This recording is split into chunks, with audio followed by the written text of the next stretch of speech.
Hello everyone, स्वागत है आप सभी साथियों का फिर से एक बार एक और नए वीडियो में। और आज के इस वीडियो में हम बात करने वाले हैं प्लेट टाइप हीट एक्सचेंजर के बारे में। जी हाँ, आप में से कुछ लोगों का कमेंट आया था कि sir plate type heat exchanger के बारे में बताइए। तो आज का वीडियो आपके लिए है, शुरू से लेकर आखिरी तक जरूर देखिएगा, क्योंकि हमने पूरे ही बेहतरीन तरीके से प्लेट टाइप हीट एक्सचेंजर को कवर करने की कोशिश की है। अगर आप देखेंगे तो शुरू से मैंने ये कोशिश की है कि आपको पूरा चीज क्लियर हो। सबसे पहले प्लेट टाइप हीट एक्सचेंजर्स क्या होता है, ये क्यों यूज किया जाता है, कहां कहां यूज होता है इसका।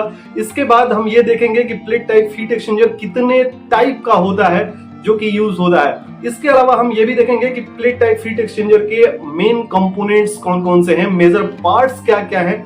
और इसके अलावा हम ये देखेंगे कि प्लेट टाइप हीट एक्सचेंजर किस तरीके से काम करता है। तो अगर ये सारा चीज आप समझ लेंगे तो प्लेट टाइप हीट एक्सचेंजर के बारे में आपका सारा का सारा डाउट क्लियर हो जाएगा। This is I am damn sure. और मैं इतना उम्मीद करता हूं कि अगर ये पूरा वीडियो आप देखते हैं तो देखने के बाद आपका कोई भी कंफ्यूजन नहीं रहेगा। तो वीडियो को शुरू से आखिर तक जरूर देखिएगा। चलिए वीडियो को शुरू करते हैं।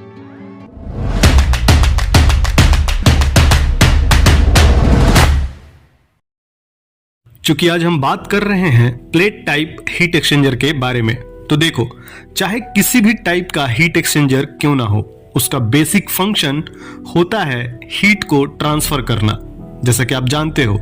और किसी भी हीट का ट्रांसफर तभी होता है जब किसी दो सिस्टम के बीच में टेम्परेचर डिफरेंस हो। यानी जब कभी दो सिस्टम के बीच में टेम्परेचर डिफरेंस होगा तो वहां पर हीट का ट्रांसफर होगा from one system to another system. और ये हीट ट्रांसफर तीन अलग अलग मेथड से हो सकता है, लाइक कंडक्शन, कन्वेक्शन और रेडिएशन के द्वारा। ये कुछ बेसिक पॉइंट्स हैं हीट ट्रांसफर के लिए जो आपको एटलीस्ट पता होना चाहिए। और जब भी हम हीट एक्सचेंजर की बात करते हैं, चाहे शेल एंड ट्यूब हो या फिर स्पाइरल हो या प्लेट टाइप हीट एक्सचेंजर हो, इन सब में हीट का ट्रांसफर कंडक्शन मेथड द्वारा होता है। अगर ये चीज समझ में आ गया हो तो आगे बढ़ते हैं और थोड़ा समझने का प्रयास करते हैं कि प्लेट टाइप हीट एक्सचेंजर क्या होता है।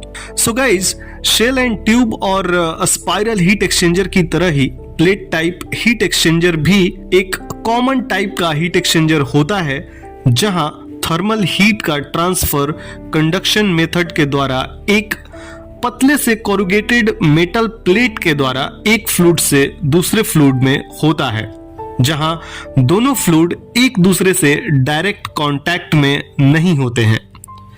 प्लेट टाइप हीट एक्सचेंजर में फ्लूइड इस प्रकार से फ्लो करता है कि पूरे मेटल प्लेट को कवर कर लेता है, जहां हम मोस्टली फ्लूइड को काउंटर फ्लो के रूप में देख सकते हैं। और फ्लूइड के फ्लो को मोस्टली गैस्केट और कभी कभी वेल्डिंग सीम के द्वारा सील किया जाता है, ताकि प्रॉपर पैसेज और रूट्स के द्वारा फ्लो कंटिन्यू करता रहे। अगर हम प्लेट हीट एक्सचेंजर के मेन कंपोनेंट्स की बात करें तो सबसे पहले देखते हैं कोरुगेटेड प्लेट्स और फ्लो प्लेट्स के बारे में। प्लेट हीट एक्सचेंजर का मेन पार्ट यही होता है, कोरुगेटेड प्लेट्स, जो एक फ्लूइड से दूसरे फ्लूइड में थर्मल हीट ट्रांसफर करने में मदद करता है। नेक्स्ट कंपोनेंट है गैस्केट और welding seems. So guys, gasket का भी बड़ा ही इंपॉर्टेंट रोल होता है प्लेट टाइप हीट एक्सचेंजर में, जो फ्लूइड्स के फ्लो रूट्स को सील करता है और सेपरेट करता है एंड फ्लूइड्स को आपस में मिक्स होने से भी रोकता है। सारे प्लेट्स के एक साइड में गैस्केट लगा हुआ होता है। नेक्स्ट कंपोनेंट है इनलेट एंड आउटलेट नोजल्स। यहाँ इनलेट के द्वारा फ्लूइड एक्सचेंजर के अंदर जाता है और आउटलेट नोजल के द्वारा बाहर आता है, यानी कि फ्लूइड्स को एक्सचेंजर के अंदर आने और जाने के लिए इनलेट और आउटलेट नोजल्स का यूज किया जाता है। नेक्स्ट कंपोनेंट है फ्रेम प्लेट और प्रेशर प्लेट। यहाँ फ्रेम प्लेट को कवर भी कह सकते हैं, जिसमें एक फिक्स्ड कवर होता है और दूसरा मूवेबल कवर होता है। जो भी इनलेट और आउटलेट नोजल होते हैं वो फिक्स्ड कवर पर ही माउंटेड होते हैं। यहाँ कवर जो है वो क्लैंपिंग नट बोल्ट्स की सहायता से सारे प्लेट्स को कंबाइन करके रखने में मदद करता है। और जब सारे प्लेट्स को कंप्रेस करके कंबाइन करते हैं तो उससे प्लेट स्टेक के नाम से भी जानते हैं। नेक्स्ट है कैरी बार और गाइड बार। एक्सचेंजर में जितने भी कोरुगेटेड प्लेट्स होते हैं उन सब को एक लाइन में अलाइन करने का काम कैरी बार करता है। कैरी बार की सहायता से ही सारे प्लेट्स को हैंग किया जाता है। तो ये कुछ मेन कंपोनेंट्स थे किसी भी प्लेट हीट एक्सचेंजर के। अगर प्लेट हीट एक्सचेंजर के टाइप्स की बात करें तो according to different types of sealing method इसे 4 टाइप्स में कैटेगराइज किया गया है। सबसे पहला plate and gasket heat exchanger, दूसरा welded plate and frame heat exchanger, तीसरा semi welded plate heat exchanger और चौथा ब्रेज्ड प्लेट हीट एक्सचेंजर। ये 4 तरीके के different types of plate heat exchangers available होते हैं। इन चारों में सबसे ज्यादा यूज होने वाला most common type plate heat exchanger जो है वो है plate and gasket type heat exchanger. और आज बात भी हम इसी एक्सचेंजर की कर रहे हैं क्योंकि इसका डिजाइन बड़ा ही फ्लेक्सिबल होता है और सर्विस और मेंटेनेंस भी इजी होता है। इसका एप्लीकेशन रेंज भी काफी वाइड है जो कि डिफरेंट नीड्स को फुलफिल करने के लिए यूज किया जाता है, जैसे कि हीटिंग के लिए, कूलिंग के लिए, हीट रिकवरी के लिए, इवापोरेशन के लिए, कंडेंसेशन के लिए,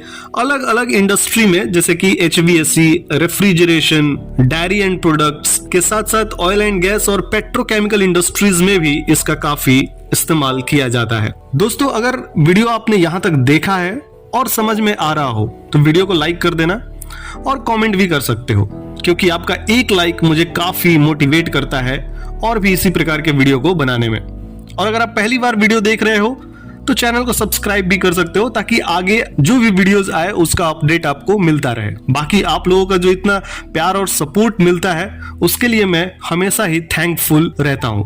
चलो आगे बढ़ते हैं और जानने का प्रयास करते हैं कि प्लेट हीट एक्सचेंजर काम कैसे करता है। देखिए, सबसे पहले यहाँ अपर और लोअर जो गाइड बार होता है उसकी सहायता से सारे प्लेट्स को अलाइन करके प्लेट स्टैक के रूप में असेंबल कर लिया जाता है। उसके बाद फिक्स्ड और मूविंग फ्रेम के बीच में कंप्रेस करके स्टड बार और नट की सहायता से असेंबल कर दिया जाता है। अब इस हीट एक्सचेंजर में फ्लूइड का फ्लो इनलेट नोजल से होते हुए अल्टरनेट कोरुगेटेड प्लेट्स पर डिस्ट्रीब्यूट होता है और फ्लो को कंट्रोल करने का काम गैस्केट करता है। यहाँ हॉट फ्लूइड और कोल्ड फ्लूइड दोनों प्लेट पर एक दूसरे के अपोजिट डायरेक्शन में फ्लो करते हैं, यानी यहाँ पे फ्लूइड का जो फ्लो होता है वो काउंटर डायरेक्शन में होता है और दोनों फ्लूइड में टेम्परेचर डिफरेंस के कारण हीट का ट्रांसफर होने लगता है from hot fluid to cold fluid और फाइनली फ्लो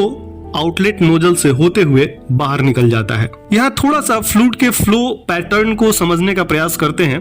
देखो, अगर एक फ्लूइड का इनलेट नीचे है यानी बॉटम वाले नोजल में है तो आउटलेट टॉप वाले यानी ऊपर वाले नोजल से होगा और अगर इनलेट ऊपर वाले नोजल से हो रहा है तो आउटलेट नीचे वाले नोजल से सेम ही लाइन में होगा।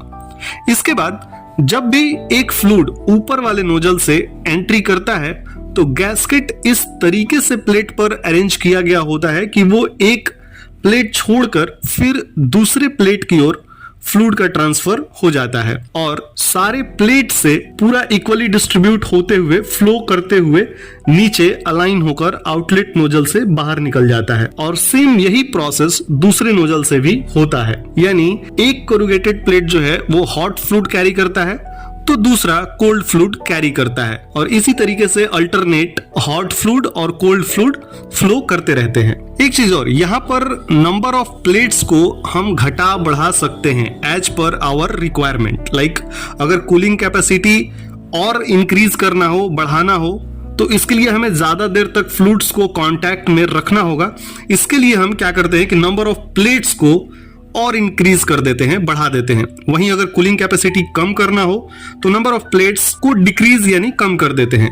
इसलिए इसे काफी फ्लेक्सिबल हीट एक्सचेंजर भी माना जाता है। तो गाइज, आज के इस वीडियो में मैंने प्लेट हीट एक्सचेंजर को अच्छे से कवर करने का प्रयास किया था। बाकी नेक्स्ट वीडियो में इसके एडवांटेज और डिसएडवांटेज के बारे में भी हम बात करेंगे।